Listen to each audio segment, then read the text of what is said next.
Good morning, everyone, or I guess good afternoon, and welcome to our Meet the VC event. Today, we're meeting with Greg Lyon of Eclipse Ventures.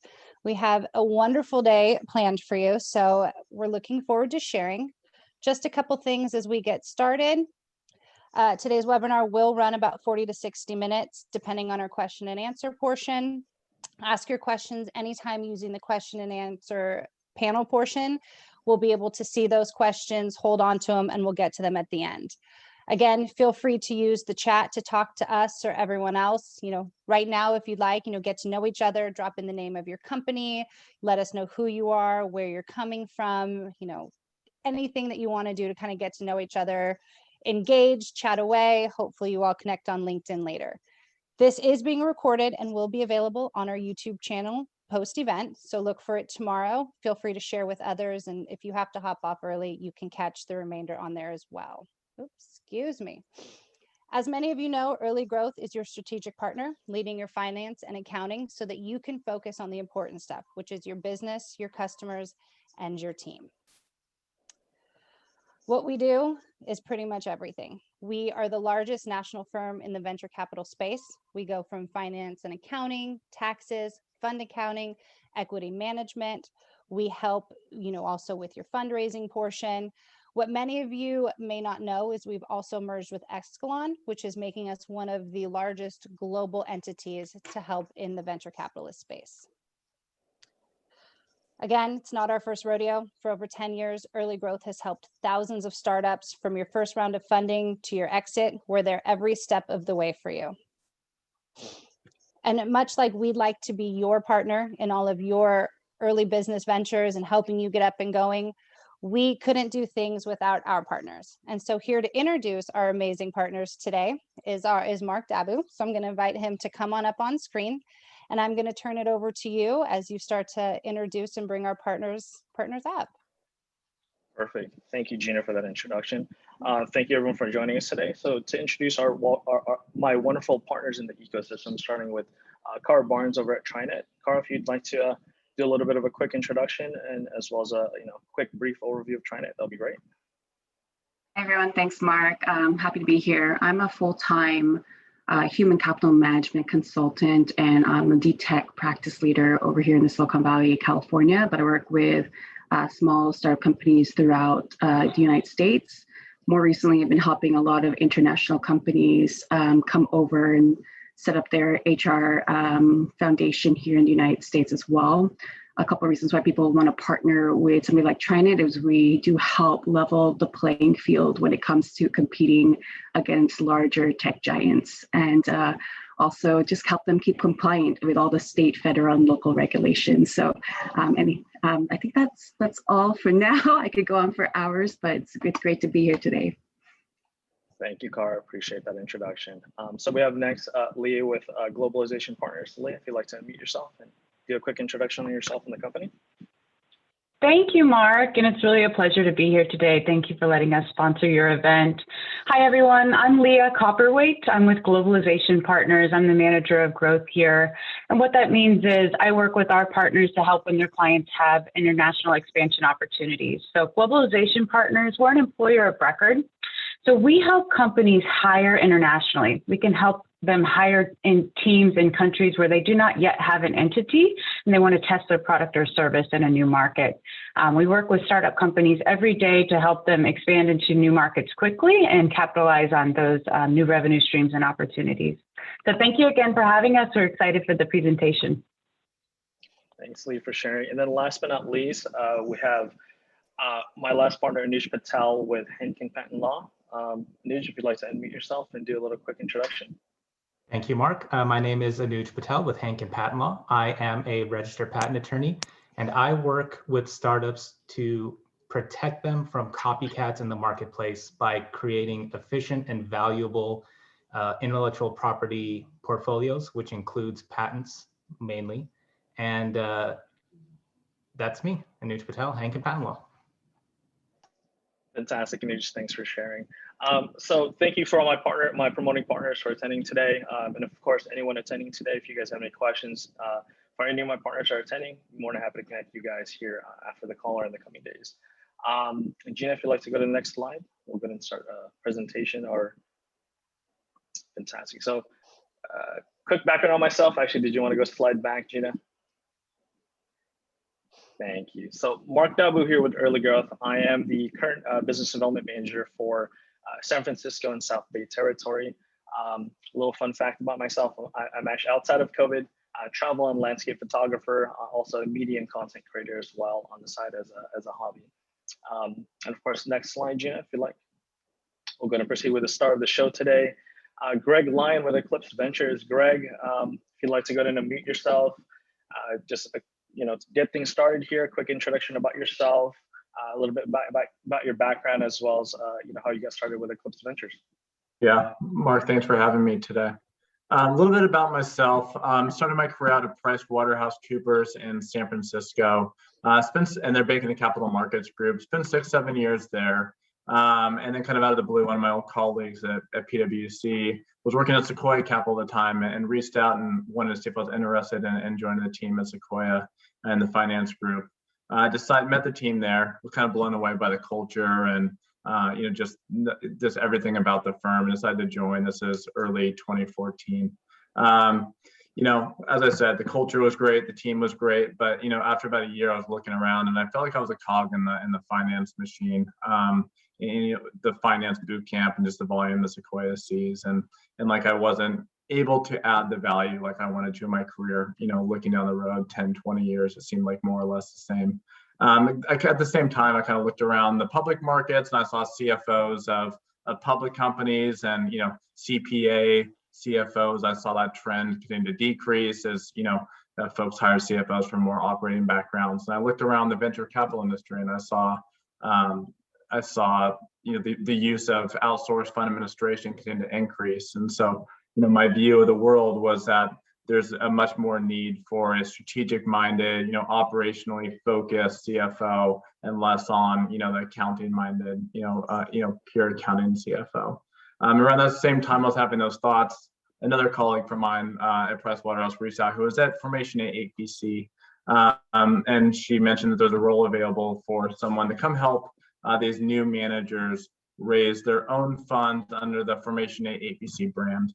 So this is in early 2015, decided to make a leap and join and take over that role. And there's about a half dozen folks that are raising their own funds under the Formation 8 APC brand and help those folks raise their fund.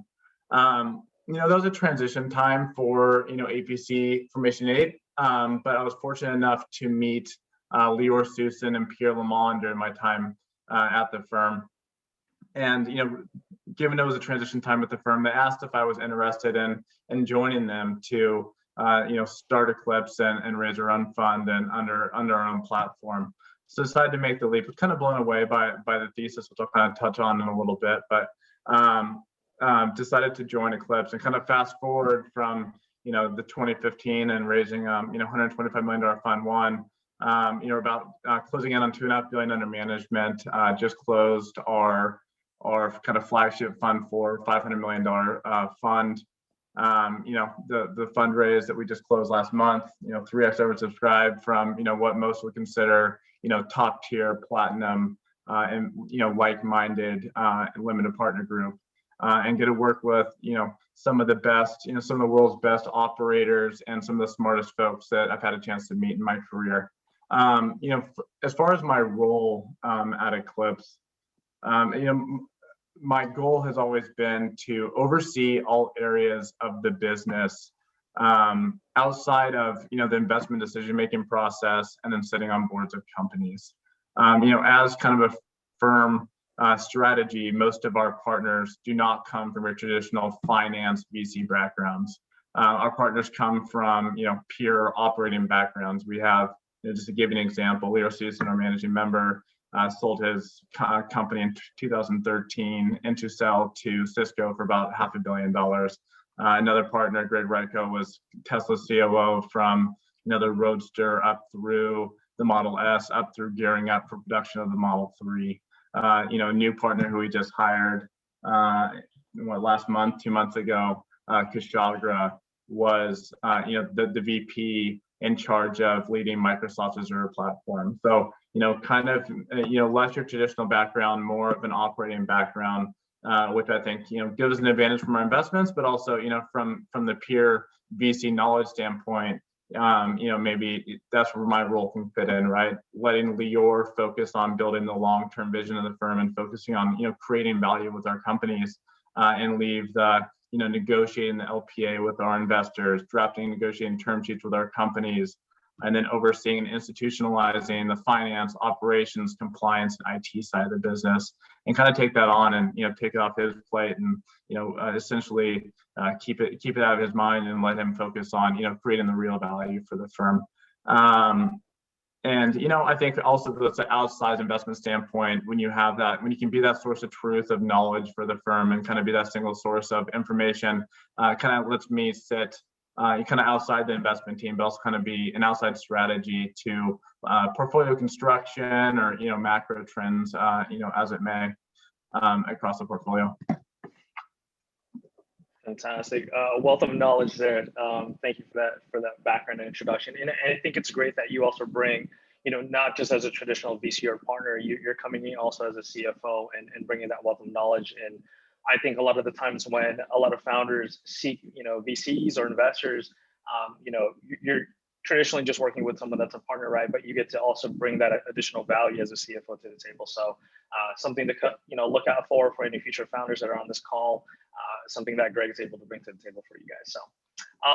So to kind of deepen, take a deeper dive into, a little bit more about the fund itself, and also go into, discussion, asking a little bit more about that $500 million fund dedicated to online industries. But before that, tell us a little bit more, what the typical fund size looks like, what does your typical investment look like, and how big are traditionally your checks that you guys are giving to founders?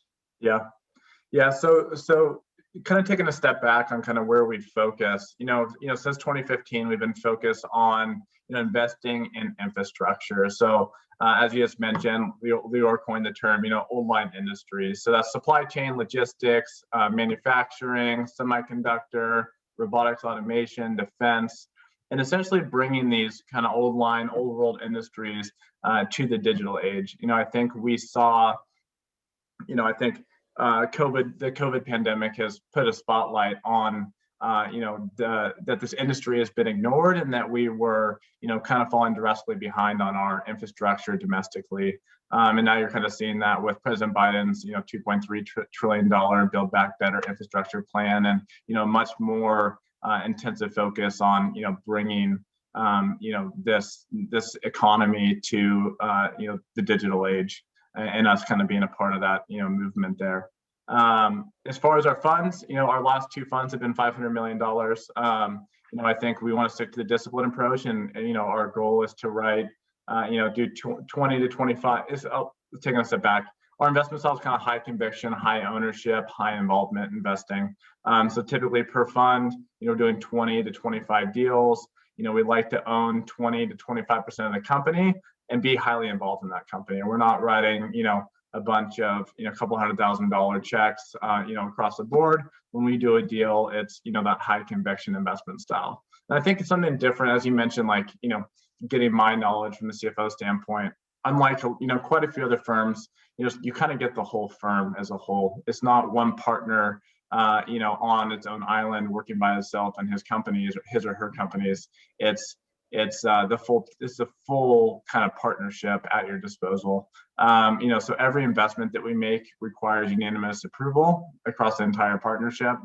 And, I think that speaks to just that high conviction. And, we want to support, we want to give and provide the full firm as the kind of backdrop to whatever company we invest in. Fantastic. And like you mentioned, you guys are writing out some pretty big checks to some of your founders that you guys invest into.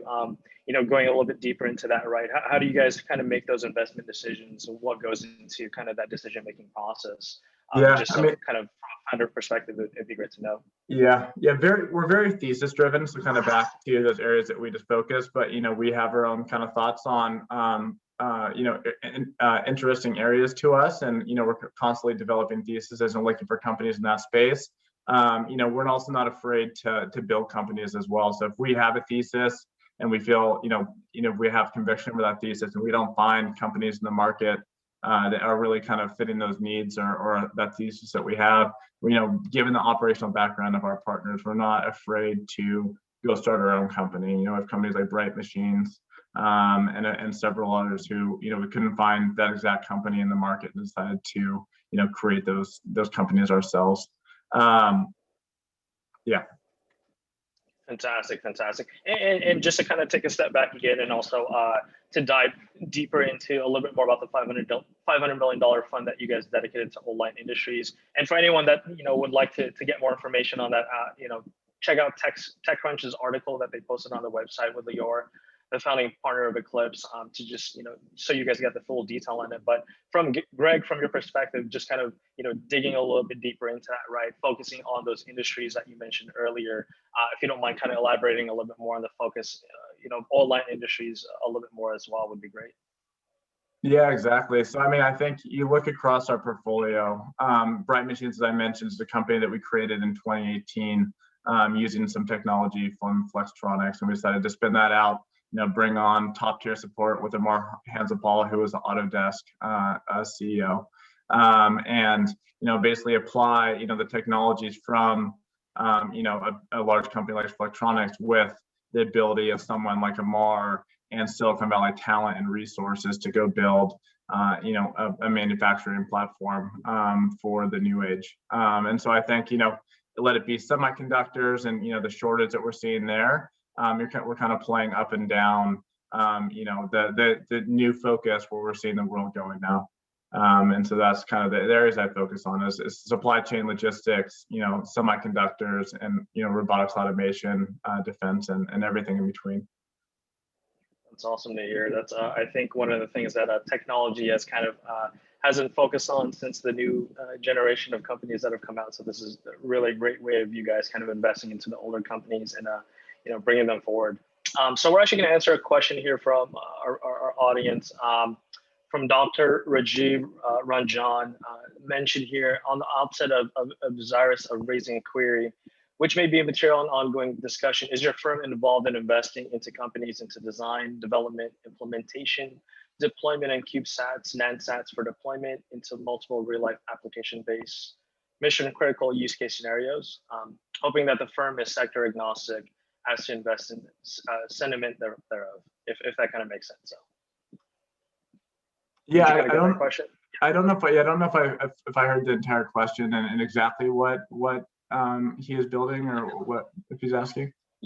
Yeah, so the question is your firm involved in investing into companies into design, development, implementation, deployment, and real-time application-based mission-critical applications, I guess. Yeah. So if that makes a little bit more sense based on this question. Yeah, definitely. I think those are definitely areas that we're looking for and looking into. Perfect. Yeah. Yeah, I think you touched base on that in regards to the companies that you guys focus on. We'll answer another question here from Jason Plankers. When you're fundraising for an innovative and unique product that isn't in a category that's the current investment flavor of the month, it's very challenging. What tips do you have to raise money successfully?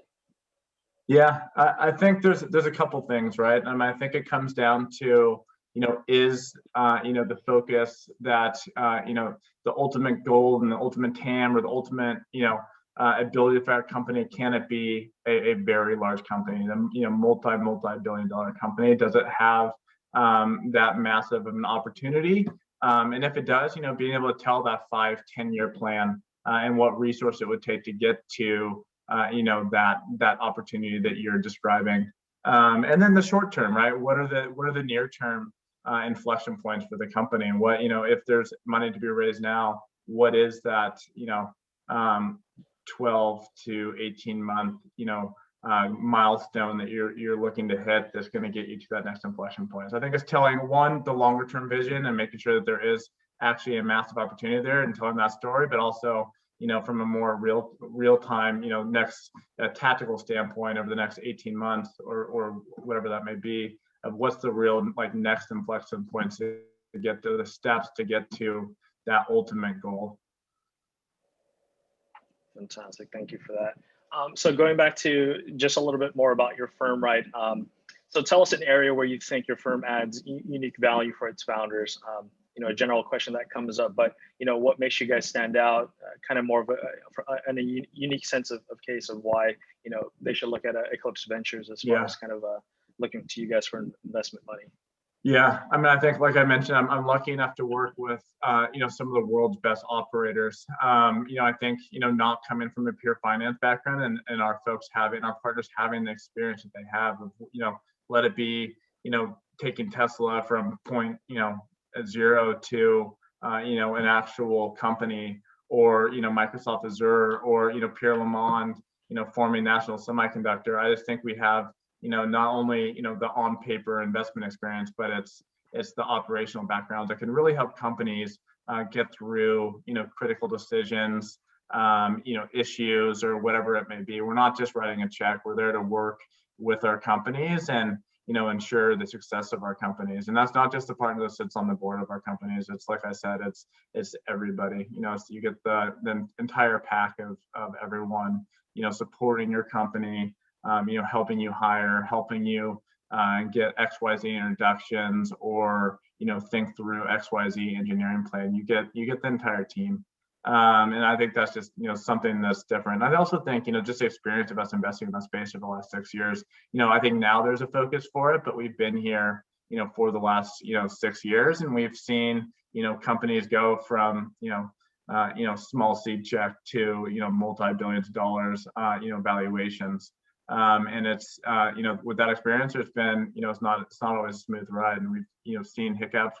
We've seen where things could go differently, and we can use that experience to, you know, making sure that the next company doesn't hit those roadblocks or have those issues that we've, you know, seen over the last couple of years. And I think our space is, you know, heating up, and, you know, I think, you know, there's capital, you know, at every level right now, you know, let it be SPACs, or let it be early stage, you know, let it be, you know, Tiger Global, you know, folks have probably heard of that trend of just, you know, writing checks with, you know, very little diligence. There's a lot of capital right now that needs to find a home. And so I think, you know, bringing in our unique perspective and, you know, entire firm to support a company is what's needed for us to win deals in this new era of venture. Fantastic. And as far as with entrepreneurs, right, you know, just to you personally, right, what are some of the things about you personally that, you know, that would help when pitching to you, right? What are some of the things personally you look for when being pitched to you, you know, from a founder perspective as well? Yeah, I mean, I think we're always looking for folks with that, you know, similar operational knowledge. You know, it's not, I think, you know, we will write checks on the folks that are just out of school, but I think more or less we'd like to see folks that have, you know, face the challenges that they're looking to solve, and, you know, kind of have that operational experience that they're, you know, that they can go build off of to create their companies. Fantastic. So jumping into some of the questions from our audience as well, from Anita DeBerg, she mentioned, I think this is a conversation from earlier, but she wanted to ask, did you say you give $200K for 25% of the company? Is that something that you can recall? I know, yeah, I don't think, I said, I probably meant, like, when we're investing, we're looking for kind of high ownership, right? Because I think, you know, when we make an investment, we're going high conviction, and that means we're going to give our time, we're going to give our resources. And so ultimately we need that to pay off financially as well, because at the end of the day, we have a fiduciary responsibility to our investors. And so, you know, when we're spending our time and our resource and our energy on a company, we need to make sense of the ultimate outcome as well. So, you know, very rarely, never will write a 200K check for a % ownership. We're going to look to write, you know, checks anywhere from, you know, a couple $1 million for seed up to, you know, we've written checks up to $250 million for our companies, and the later stage rounds as they scale, or, you know, those double down type of situations for our companies. But yeah, very rarely will we write, like, you know, a 200K check for very small ownership. We're looking for, you know, meaningful dollars into the company to get to the next inflection point. But with that, we want, you know, the appropriate ownership to make it worth our time. For sure. And then Ramon from Alarcon asks, what do you see in the way of traditional VCs being able to invest in medicine technologies? Good question. Traditional VCs typically have agreements with our LPs that prevent investments in cannabis-related business. But hemp-based CBD, CBN, et cetera, should fall outside of those restrictions, right? I'm not sure if this is kind of something that you guys have funded before, but I know cannabis is definitely a new breed of an area. So, but if that's something you're able to answer, a question from our one of our attendees. Yeah, we don't have any restrictions against cannabis. Obviously our underlying investors negotiate for certain things. Some, especially certain endowments and other institutions want to prohibit you from investing in illegal things, illegal substances or things that can cause harm to others. I think fortunately for us, as far as cannabis, we don't have any such restrictions. But I think, like I said, we have like-minded investors. So the things that we're restricted from are things that we would obviously want to stay away from. Cannabis not being one of them. And something that, I personally don't, it's not an area that we're investing in, just given our focus. But, I think an area that's starting to see, increased, resources being funneled to it, just given the opportunity. And I think the perception, domestically, if not globally. Ramon, hopefully that answers your question, but hopefully in the future. So a question that's come up actually by a couple people here on the Q&A, mainly once again revolving around pre-revenue startup companies. They're asking what is, if you work with pre-revenue companies, and what is the traditional typical minimum check size that you write if you do engage with these smaller startup companies that are once again pre-revenue. Yeah, we definitely invest in pre-revenue companies. I think it goes back to the kind of the points I've touched on is, do we see a massive opportunity with what that team is trying to solve, and how is the team, and does it kind of fit our our criteria for, do we think they're the best team to go solve that problem? If those things are true, we have no problem investing in pre-revenue companies, and we do it often. And I think you're seeing that it goes back to the same kind of storytelling that I mentioned before. I mean, you're seeing pre-revenue companies now go public via SPACs at multi-billion-dollar valuations, right? If not something beyond that. I think it goes back to the opportunities themselves and the team and the solution that they're using to go tackle those opportunities. If those are being said, there's we have no problem investing in pre-revenue companies.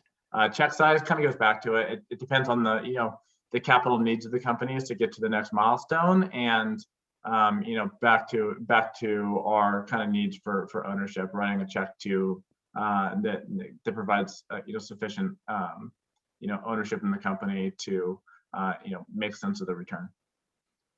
Fantastic. And then you mentioned SPACs a few times. So for anyone that's attending today that's not too familiar with that, Greg, I think it'd be great to kind of explain a little bit what SPACs are and how those are a benefit in the industry.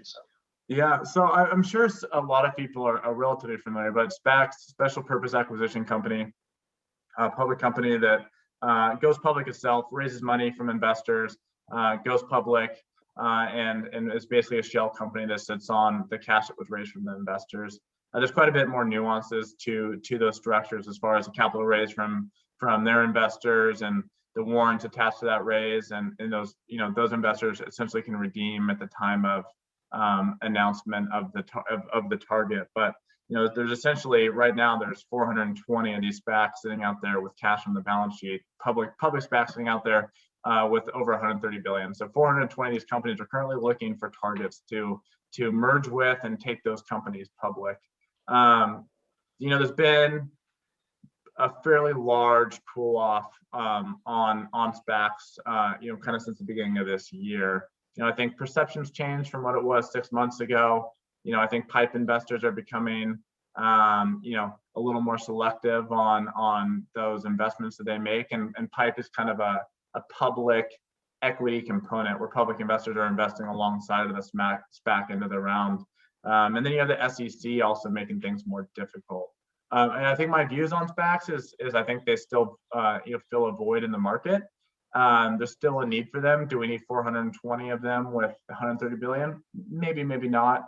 I do think this will stabilize at some point. I think it's going to get worse before it gets better as far as SPACs. But I think all these folks are looking for targets. They're going to try to get deals done, and I think top tier sponsors that have kind of pipes lined up, with them on the side, will succeed, and this will be a long-term kind of public market solution. Thank you for that. And then a question here from Jeff Zika says here, I see Eclipse has invested in companies across a wide spectrum. What is the Eclipse investment thesis and region of focus? And I think this is a good question since, from a geo standpoint, right? Region of focus as well. I know we're here in Silicon Valley and a lot of money comes here, but it would be good to know a little bit more on, if you guys are helping customers, founders nationally as well throughout the US. Yeah, I mean, we're looking globally. I think back to like our high involvement. I think, geographies that are accessible, probably make more sense. But I think, with COVID, we've been forced to, rethink our business model and make sure that, it doesn't really make sense that we're, doing, primarily US and Canadian investments. And I think the answer to that is, we're looking globally for sure. We investments, in kind of all over the US. Canada, UK, Israel, et cetera. But we're looking globally. And I think, COVID and the processes that COVID has brought to our firm have kind of proven that, we can run a successful firm without being face-to-face as much as we thought we needed to pre-COVID.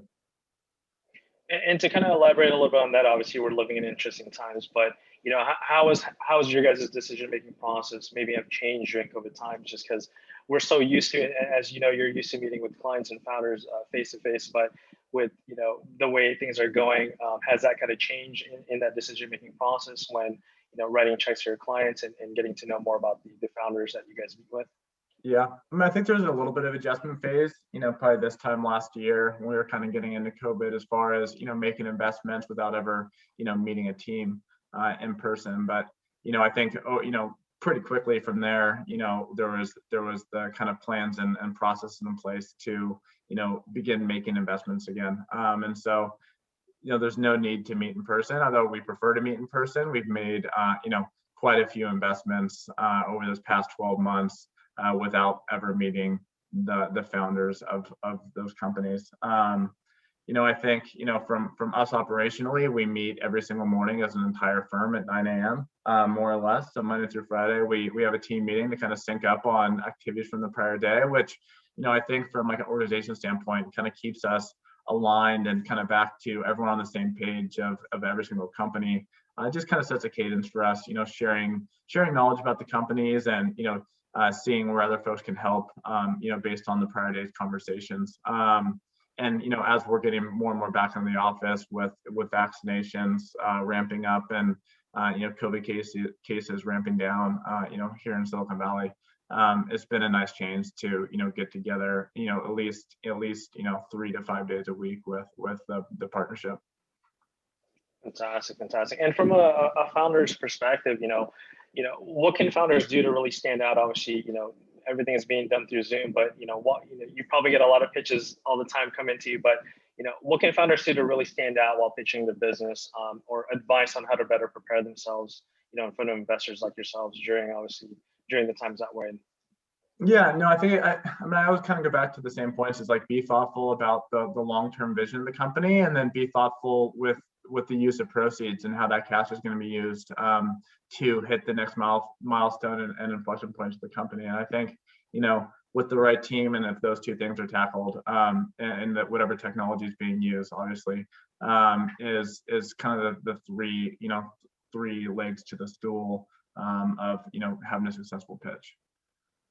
Fantastic. So this one's actually kind of the opposite direction, but tell me about a business that pitched to you, but you decided not to invest in it, right? Why, and maybe what were some of the reasons you decided not to invest in them, right? This is kind of a good way to really understand what maybe some of those red flags are that our founders can avoid. Yeah.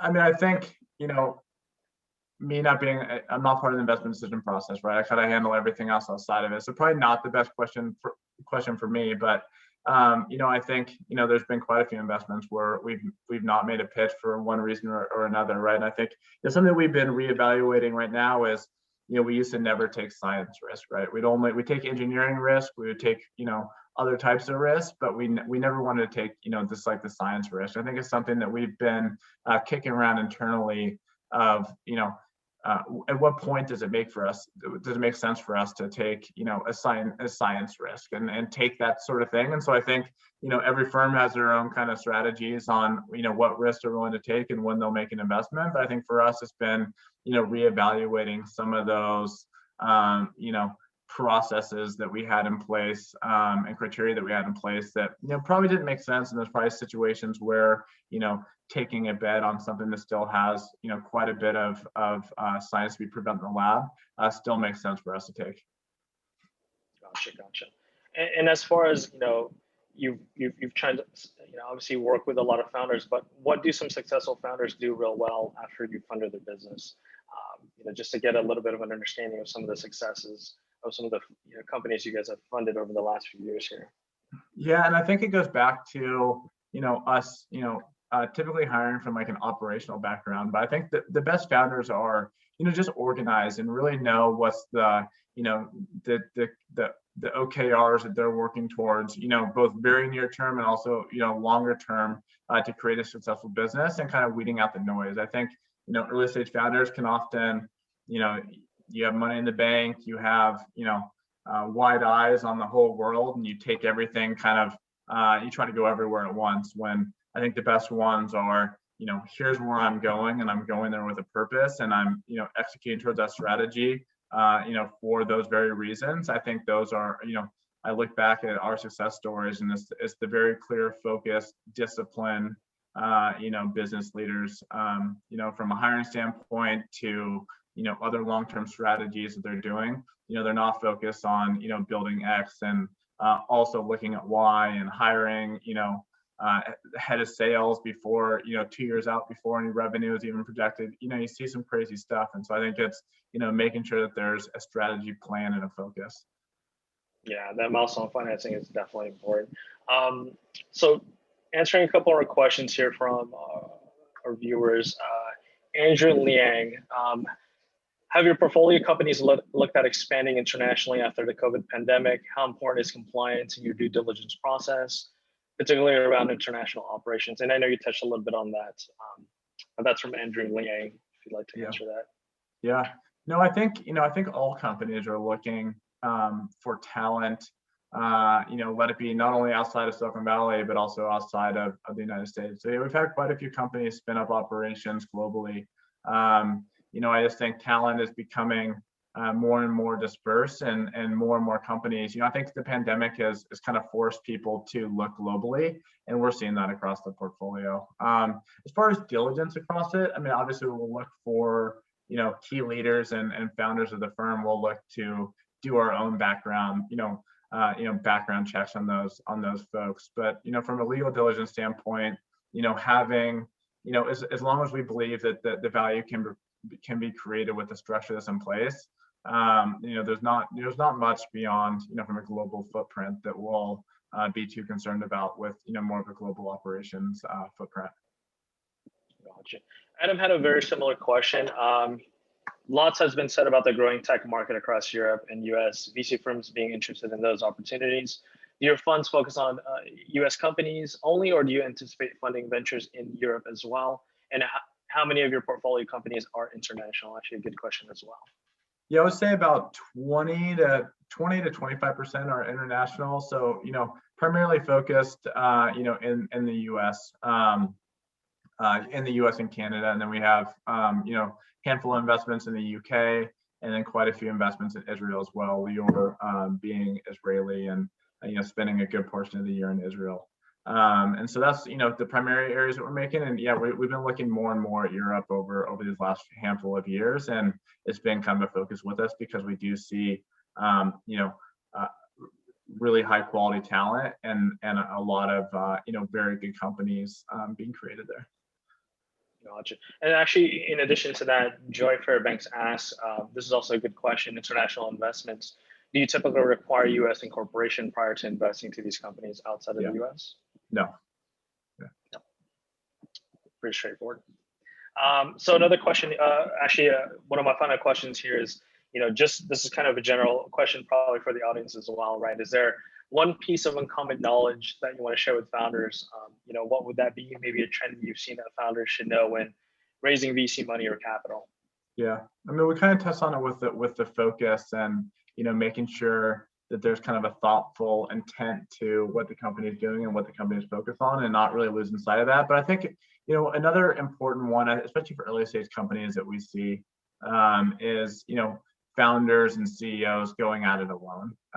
Trying to do everything and trying to be on the weeds on every aspect of the business. And so I think surrounding yourself with not only talent internally, but surrounding yourself with folks like early growth or trying to do an HR, whoever it may be, and surrounding yourself with the very best, and not having to get in the weeds and just trusting that you are, that you're supported by, world-class organizations internally and externally, I think is key for any founder. So that, kind of how I, when I met Lior, was trying to get him to focus, I wanted him to be able to focus on, creating value to the business and basically take everything off of his plate.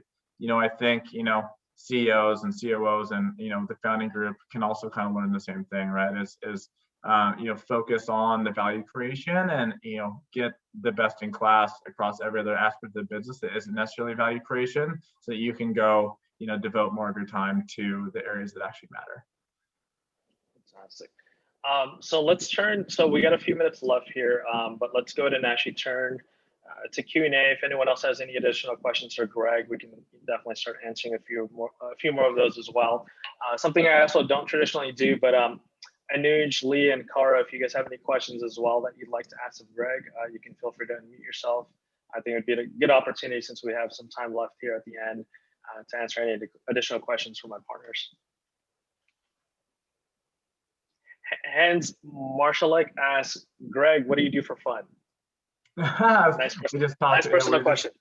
Yeah, we're just talking about it. Bad golf, and then I have 2 young kids, so most of my time outside of work is spent, wrangling my 2 little monsters. There you go. So when you guys meet with Greg, and if you're pitching your idea, make sure you do it over golf. Let's see here. Derek Koenig, actually, this is a good question I was going to get to as well. Greg, what's the best way to get in touch with Eclipse and to share our story and pitch decks for their startups, right? I guess, what's the best way to get in contact with you? You prefer a warm introduction? Are you okay with taking, cold calling or a cold call in that case? But what's the best way to kind of go about that? Yeah, I think warm introductions are always preferred. I think it always helps kind of give insight to the person that's reaching out. But people can reach me at greg@eclipse.vc, and then happy to introduce you to the partner that's overseeing that thesis that best fits your company, and take it from there. Awesome, thank you. Hopefully everyone got his email. If not, feel free to reach out. We're happy to share that. Let's see here. Kara, Leah, Anuj, any questions from you guys? You guys would like to add into here for Greg or anything else? Oh, I just had a fun little question regarding what your top books that you're reading right now, Greg. I know you're cum laude and pretty brilliant. So any recommendations of what is top books or podcasts? Yeah, as far, blogs that I like reading, Fred Wilson, abc.com is a blog that I kind of frequent in the venture capital space. I always kind of find him insightful and just thoughtful on, just topics that, are important to him at the time. As far as, books and everything else, when I was, for my role, it was always learning about, Brad Feld, when I was trying to take my career from a, accounting, finance-minded person to an operational finance-minded person. I was reading as much as I could about the industry, and, let it be Brad Feld's blogs to his book, Venture Deals, and, the terms. And then, just trying to stay up on, everything else going on in the market. Great, thank you. Leah, Anuj, anything from you guys here? All right. Well, I think we're good here. If any other questions from the audience, feel free to go ahead and put them in. But Gina, I'll pass it back to you to kind of wrap things up here. And Greg, it's been a pleasure. Thank you for joining us today and allowing us to have this fireside chat with you and learning a little bit more about your firm and yourself and your background as well. So, Gina, how do you wrap it up here? Yeah, to echo Mark, Greg, thank you so much for hopping on and taking the time today. I know you have a crazy schedule, and as you can tell, I was very active in our chat, so you clearly made an impression. So thank you so much for joining us. And Mark, thank you to you as well. Amazing job, and always a pleasure working with you too. And thank you to all of our partners and our guests who logged on today. As we said, this is available on our YouTube channel, so feel free to check it out again, share it with your friends, and as always, head to Early Growth to register for our next webinar. We do monthly webinars on the second Wednesday of every month, so you can find out more information. Other than that, everyone have an amazing day. Thank you so much, and we will see you all soon. Mark, Gina, thanks for having me. Bye, guys. Thank you, Thank you. Thanks. Take care, guys. Bye.